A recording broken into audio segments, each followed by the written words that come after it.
Bonjour à tous et bienvenue pour cette deuxième vidéo. Il nous revient d'une saison 2024 en constante évolution, propulsée par Impropulsion.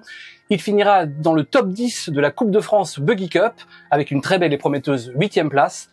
L'année dernière, sur l'épreuve de Faleras, il m'a accueilli pour tourner une vidéo. Avec lui, on va débriefer et décrypter et apporter des sujets sur cette petite vidéo. Je vous demande d'accueillir avec moi aujourd'hui Jérôme Augustin. Bonjour Jérôme. Bonjour Benoît. Salut tout le monde. Tout d'abord, je tenais à te remercier d'être présent avec moi aujourd'hui. Tu vas être mon cobaye c'est pour cette première vidéo. Aussi te remercier pour l'investissement et l'intérêt que tu as apporté dans ce projet-là. C'est mon premier que je tourne avec vous dans ce cadre-là et dans ce format-là. Donc voilà, tout d'abord, merci Jérôme d'être présent. Avec plaisir d'être avec toi et de partager ce moment ensemble. Nous allons bien sûr reparler de la saison 2024 que tu as fait. Ouais. On va bien sûr revisionner la vidéo de Faleras. Mais avant, on va parler de la saison 2024 avec quelques points forts. On peut dire que cette saison 2024, comme je disais dans l'intro, est vraiment une belle évolution. On t'a vraiment vu aux avant-postes, on t'a vraiment vu évoluer. Comme par exemple Isurti avec de belles manches, de belles batailles avec Enzo notamment, la Velgetti, le champion 2024 de la Coupe de France. Avec une finale, tu finis 6e. Et donc Faleras, donc on va voir tout à l'heure. Et aussi lors du challenge Cora qui tu auras fini 2e. Tout à fait. Donc voilà. Donc une belle saison. Toi, si tu devais résumer ta saison, quel serait toi ton point de vue ou ton résumé? Mais je pense qu'on est sur une saison qui s'est plutôt bien passée dans l'ensemble, avec un début de saison un peu compliqué. Il a fallu que je prenne des marques avec ce nouveau châssis où j'ai récupéré à Faleras l'année précédente, l'ex-châssis de Sébastien Jablin. Une très bonne machine. Je m'y suis pris au jeu rapidement dès le début de saison. Un peu de malchance, beaucoup de mauvais temps.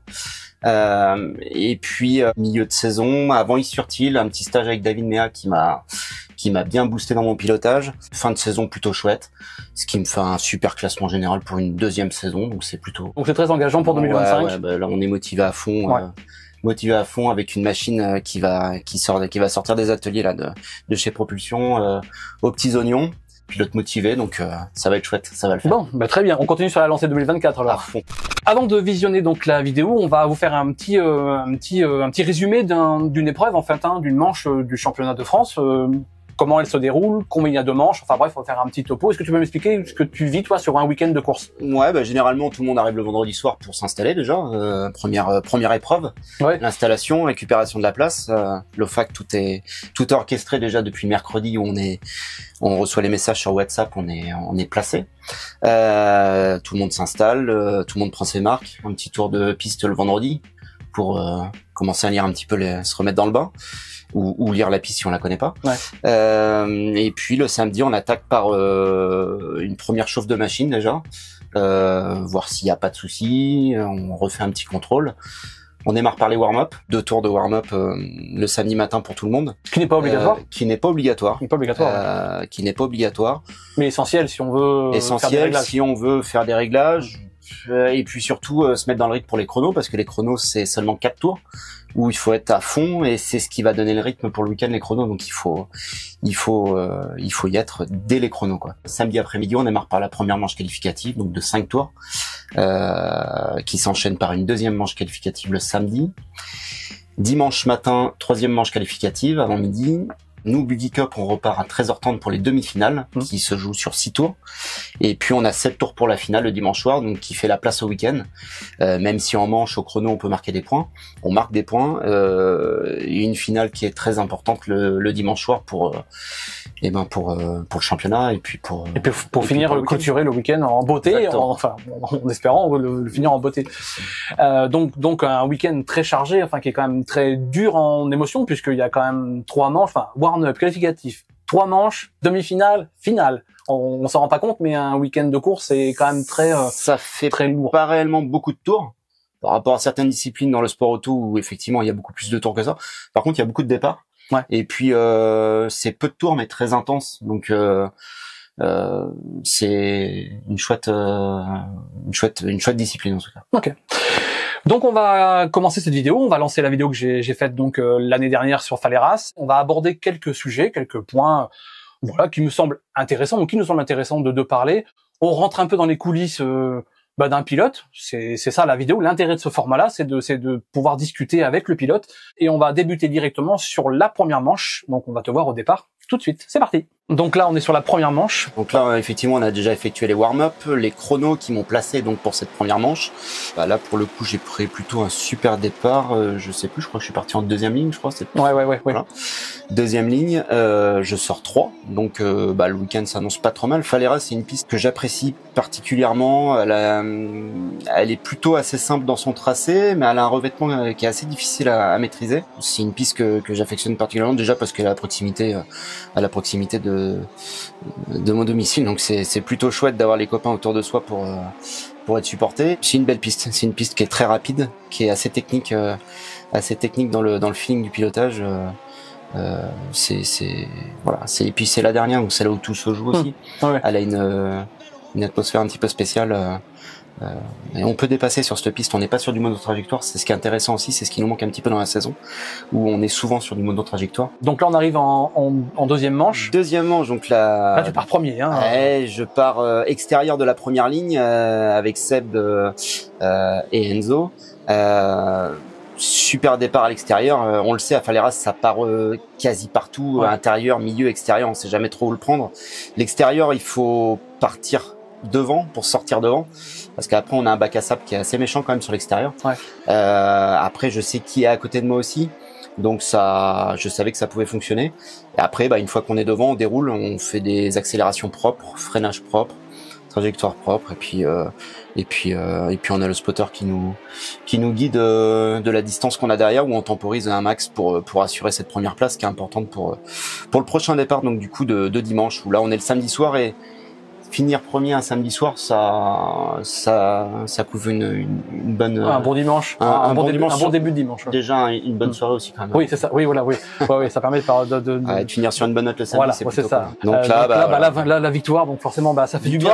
On sort un petit peu, des victoires, voilà, j'en ai pas eu beaucoup suite par rapport à mon expérience, donc tout ce qui est pris est bon à prendre, donc.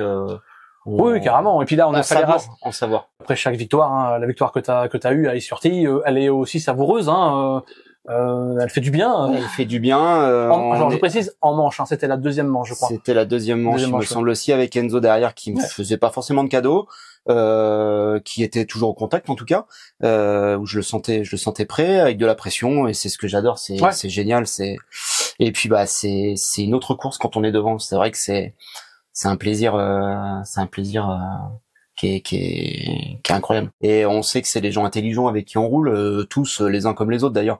Et c'est bien de rouler devant avec des mecs comme ça, c'est chouette, super. Ouais, j'imagine. Alors on continue. Donc là, c'est la fin de soirée sur Faleras. Hein, donc là, tout le monde va rentrer à son stand tranquillou. On commence à mettre la machine sur les cales, et puis on fait l'entretien de la machine, donc on contrôle tout ce qui est rotule, on démonte tout ce qu'on peut démonter en tout cas pour essayer de voir ce qu'on n'a pas vu, ou ce qu'on n'a pas ressenti en tout cas, les points stratégiques, donc tout ce qui est transmission, on essaye visuellement de contrôler les amortisseurs, s'il y a eu des contacts, on essaye de contrôler un petit peu les soudures, voir s'il y a eu du dégât plus que visuel sur la machine. Donc là, on voit, c'est ton papa qu'on voit, hein, exactement, qui lui, dès l'arrivée du buggy, va checker tout ce qui. Et ma maman qui s'occupe du. Et tout le monde met la main à la pâte. C'est ce qui est cool dans ce monde-là, c'est que moi j'ai commencé avec mon père, donc je le suivais quand il roulait effectivement. Donc lui aujourd'hui me donne le revers de la médaille et s'occupe de moi entre parenthèses sur l'intendance, donc c'est plutôt chouette et c'est un plaisir partagé en famille qui est génial. Il y a le tonton, la tata aussi qui sont là, il y a les copains, c'est chouette. D'autant plus que, comme je disais, on est à Faleras, donc tout le monde peut venir vraiment là maintenant te voir. On te voit souvent, pour ceux qui te suivent en tout cas, on te voit sur le YouTube, sur l'écran de télé, on ne peut pas forcément venir. Là, Faleras, ça permet ça. Ça permet de venir te rencontrer, de te voir pour de vrai. Et donc oui, c'est important d'avoir cette espèce de socle familial et amical qui, même si on leur demande pas de venir bosser sur la voiture, mais ça se fait naturellement en fait. Chacun ont à cœur de venir donner un coup de main et participer à l'aventure, parce que c'est une aventure quand même sur un week-end. Ça reste ça reste une belle aventure. Ouais. Là, Faleras, c'est pas représentatif d'une saison comme on a pu avoir en début de saison où il y avait beaucoup de nettoyage. Faleras, là, de ce qu'on voit à l'image, en tout cas, c'est plutôt simple l'entretien. Ouais. Voilà. Le circuit laisse un peu les mécaniques tranquilles. Hein. Voilà. Exactement. Sur certains circuits où c'est un peu plus bosselé, un peu plus bosselé. ouais. Les conditions climatiques peuvent jouer aussi en état de la machine et au nettoyage. Ouais. Et voilà, on y passe beaucoup de temps pour le peu qu'il y ait un petit peu de casse en plus. Ça devient vite une deuxième course en fait, le parc pilote. Il y a la piste et il y a voilà. Donc là, faut être soudé en famille ou entre potes et il faut que tout le monde avance dans le même sens et souvent de fois ça fonctionne très bien. Ouais, bah oui. On y arrive. Oui. Donc nous voilà maintenant dimanche matin. Qui dit dimanche dit nouvelle journée parce que troisième manche, demi-finale, finale. Donc là, on remet tout un peu à plat et on se reconcentre sur une nouvelle journée. Ouais, c'est ça. Dimanche, donc là, démarrage des courses des premières manches 8 heures. Donc c'est tôt, il faut réveiller les corps comme il faut. Pour le coup, là, on avait été faire une petite course à pied avec Seb à Faleras. On a fait 2 tours de circuit en courant. Petit clin d'œil à Seb. Donc voilà, ça met en forme. Voilà, on voit le deuxième. Donc ça veut dire que on est plutôt bien réveillé, qu'on a lâché l'embrayage au bon moment Ça y est. et que le job est fait. Donc on voit que le soleil est bien bas là. Là, David Lamy donc qui est derrière moi. Là, on va dire que tu es bien entouré. Tu es entouré par 2 pilotes très expérimentés. Et les 2 premiers du championnat. Donc c'est plutôt tout bêtement, les 2 premiers du championnat. Voilà. Donc on suit le rythme, on tient le rythme. Voilà, ça marche fort devant dans la ligne droite. On essaye de remonter avec les freins et puis rester concentré et ne rien lâcher sur les 5 tours, donc la dernière manche qualificative qui va nous assurer une bonne place pour la demi-finale de ce dimanche. Dimanche matin, ouais, donc piste avec un revêtement un petit peu différent du samedi soir. On a vu le matin qu'il y avait un petit peu de rosée, un petit peu d'humidité. Donc on anticipe un petit peu plus les freinages, on dose un petit peu l'accélérateur sur les relances pour garder de la motricité à un max, surtout sur la ligne droite. Donc là, on arrive donc après la troisième manche. Tu as organisé un petit repas avec les sponsors. Déjà plus part pour les remercier, pour les convier à venir voir la discipline, l'univers. Et puis voilà, c'est quand même important parce que les sponsors, ça t'aide concrètement à clôturer une saison. On a besoin de ces partenaires donc pour nous aider financièrement. Et puis c'est aussi l'occasion de leur faire découvrir une discipline et une catégorie que je pratique qu'ils ne connaissent pas forcément. C'est aussi l'occasion de passer un bon moment le dimanche midi ensemble. Et puis ça permet aussi de faire des échanges de partenaires en interne. Ils arrivent à trouver des liens ou sur le travail ou dans une passion ou autre. Voilà, donc c'est plutôt cool les échanges. Ça fait partie, je pense, du monde de l'autocross, d'échanger, voilà. Ça fait partie de la bonne ambiance en tout cas, je pense. Okay. Donc là, on arrive en demi-finale. Donc là, tout est redistribué, clairement. Même si les trois manches qualificatives t'ont donné la place que tu vas avoir en demi-finale, mais on efface tout et on recommence puisque ce sont les 7 meilleurs ou le 8e en balance sur les 2 demi. Le 8e meilleur temps. Voilà, tout à fait, meilleur temps qui va être pris. Donc là, couteau entre les dents, pression quand même à minima. Là, sachant qu'on est en première ligne, il faut se porter volontaire là, pour sortir devant déjà. C'est l'idée. Je sais pas si vous avez vu, il y a le drapeau qui est zébré. Ouais, c'était ma question. Là, donc quand les pistes n'étaient pas arrosées depuis samedi, et là, elle a été arrosée donc du coup entre midi et 2, on va dire, entre le départ des. On peut avoir des pertes d'adhérence, donc ou souvent de fois sur les premiers freinages, c'est pour ça qu'on est averti par ce drapeau. Après, on a aussi le spotter, donc qui est là, qui lui a le visuel sur ce qui s'est réellement passé sur l'arrosage, s'il le voit, qui nous permet aussi d'adapter notre freinage à la situation en tout cas, et puis de mettre le rythme quand on est devant, c'est de mettre le rythme au groupe de derrière, c'est de pas partir trop fort devant pour se retrouver en catastrophe et de faire un gros bouchon en fait, surtout sur une demi-finale quoi. Il y a pas le choix en fait, demi-finale il faut partir devant. Si on part pas devant parce qu'on a raté son départ ou parce que les autres sont meilleurs que nous, et il faut s'accrocher au premier. Si on peut pas, on s'accroche au deuxième, et tant qu'on peut s'accrocher, on s'accroche. Donc c'est ce qui s'est passé. Voilà, on lâche rien, on sort plutôt pas trop mal sur l'impact. Là on le voit. Après Mathieu à l'intérieur fait la différence. Et puis après, c'est Antoine qui me passe devant. Donc là, j'ai Jérôme derrière moi qui me met une forte pression, qui veut récupérer cette troisième place, mais on lâche rien. Donc là, je laisse partir le petit groupe de 3 et puis après je reviens fort dessus en laissant Jérôme loin derrière. Donc c'est plutôt cool pour moi. Et puis je n'ai pas réussi, même en essayant de mettre la pression à max à Antoine, de le dépasser. Donc on assure après cette troisième place. Alors sans assurer, on essaie toujours le rythme, mais il faut à un moment donné, voilà, on voit à l'intérieur, on voit quand même que tu attaques tard. Mais ce qu'on gagne à l'entrée, on le repère à la sortie, c'est Faleras. Donc il faut pas faire n'importe quoi non plus. Il faut aussi penser à sa finale, et le calcul il est d'une deuxième ligne en finale si je reste 3. En essayant aussi de faire le meilleur temps du troisième, donc chose que j'ai faite, et de me retrouver sur cette deuxième ligne après en finale, c'était important pour moi. Okay. Dernier checking de la machine, demi-finale plutôt génial. Voilà, là il y avait eu un petit contact, donc on contrôle visuellement ce qu'on peut contrôler, on regarde les jeux un petit peu partout, et puis de toute façon c'est ce qui nous permet un petit peu de nous faire attendre cette finale. En s'occupant, on va dire, si on regarde pas les copains, on s'occupe de la machine. Voilà, c'est un petit peu ce qui est représentatif du week-end à chaque fois, quoi. Donc là, on va dire le club des supporters avec amis, famille, voilà, tous les proches. Principalement la famille ici, et puis les partenaires qui sont dans le public. Donc là, on est entre les demi et les finales. Donc c'est là où les manches sont plus intéressantes du week-end, quoi. Il y a beaucoup d'enjeux, beaucoup de pression pour tout le monde. Donc là, on est en préparation pour la finale. Ouais, on a la pression qui monte un petit peu parce que... Ouais, moi j'aime bien prendre le temps de me préparer, j'aime pas rentrer dans la machine en courant. On met le casque, les gants, et puis lunettes, et puis après, on va aller se diriger tranquillement sur la pré-grille. Et puis, donc pas forcément de stratégie, plus de la concentration, on va dire. Parce que de la stratégie pour une finale, c'est compliqué. Et puis après, place au spectacle. Voilà, place à la finale. Go, c'est parti. Donc là, je suis en deuxième ligne à l'intérieur. On lâche rien. On voit que Jérôme est à l'intérieur du prochain virage. En bas, il se passe beaucoup de choses qu'on ne voit pas sur la vidéo, où on se fait, voilà, c'est.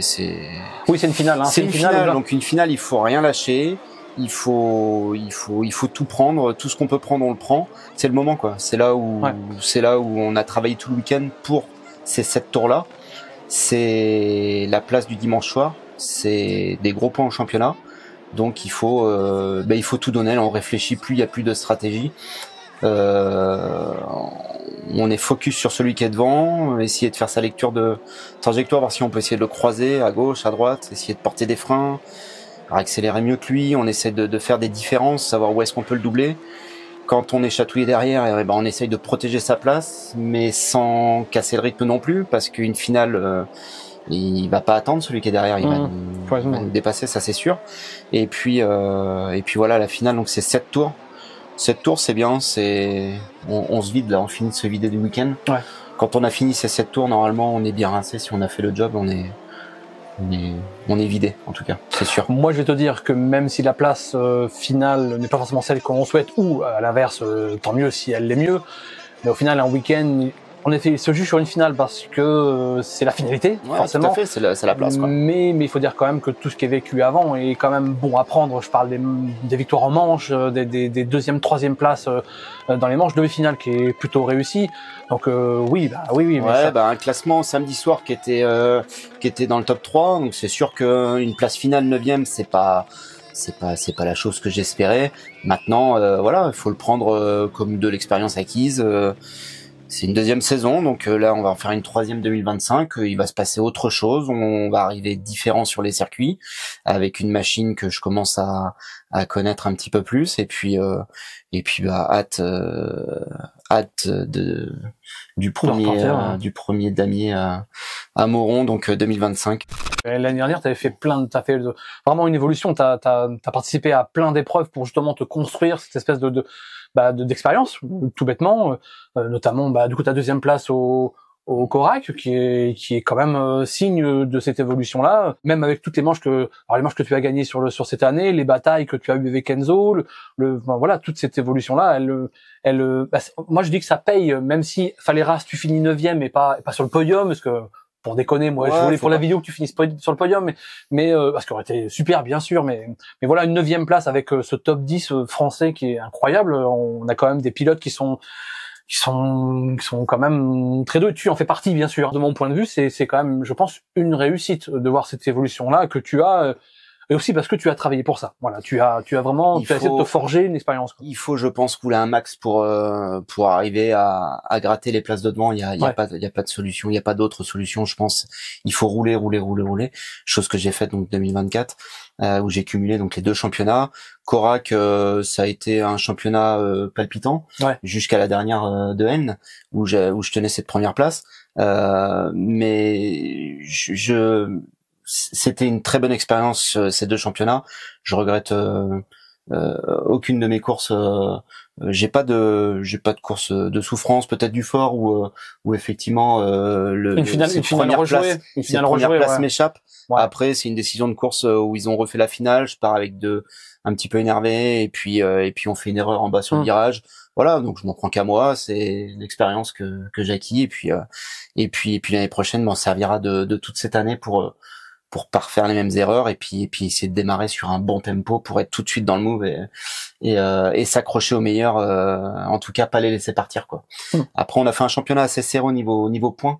C'est là où je trouve qu'un top 10 cette année était quand même assez serré. Donc on voit que la place est ouverte à tout le monde et qu'il y a pas on redistribue les cartes, je pense, pour Montron cette année et on verra comment ça va se passer. On verra comment ça se passera. Ça va être chouette, en tout cas. Mais oui, on a hâte de voir ça. Du coup, ton programme 2025, il se concentre essentiellement sur la Coupe de France, sur le Championnat de France, du coup, le Geek Cup. Ouais, je pense qu'on va essayer d'emmener plus de qualité sur mes courses en Championnat de France. On ira faire quelques piges peut-être au Corac pour essayer quand même de toujours être dans le roulage, toujours rouler. Ouais. Mais je pense qu'on va se concentrer sur le championnat pour espérer déjà garder le top 10 et puis pourquoi pas essayer d'en rentrer dans le top 5 et puis voilà, et puis faire voir qu'on est capable de gagner une finale. C'est pas la gagner par chance, c'est peut-être la gagner par notoriété et c'est ce qu'il va falloir faire en 2025, faire voir qu'on est capable d'être devant et puis avoir les épaules assez larges et assez solides pour supporter ce poids-là et puis voilà. Ok. Et ben on te souhaite en tout cas une belle année 2025 en espérant qu'il y a des succès qui arrivent. Ça serait bien sûr tout ce qu'on peut te souhaiter. Moi, je tenais à te remercier vraiment pour cette première vidéo. C'est pas évident, on s'en sort plutôt pas trop mal. Ouais. Donc, c'est la fin de cette vidéo. Je remercie donc Jérôme Augustin pour sa patience et son intérêt pour ce projet et ce nouveau format. Si c'est possible, je referai ces formats-là. Si des pilotes sont intéressés, alors peut-être se centraliser sur la Nouvelle-Aquitaine, puisque financièrement, c'est pas simple. Mais s'il y a des pilotes qui sont intéressés pour faire cet exercice-là avec, comme ce qu'a fait Jérôme à l'instant, c'est ouvert. Vous pouvez m'envoyer un message et puis on étudiera ça avec intérêt.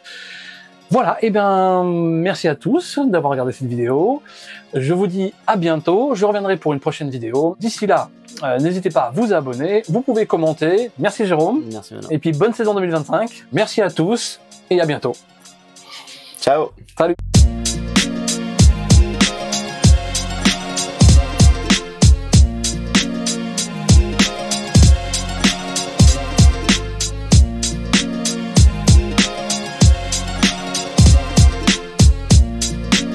C'est grand ici, c'est vaste.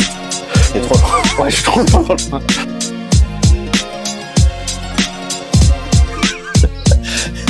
Mec, par où il c'est ça? Ça va pas le faire dans les trucs. Et ça fait oh merde.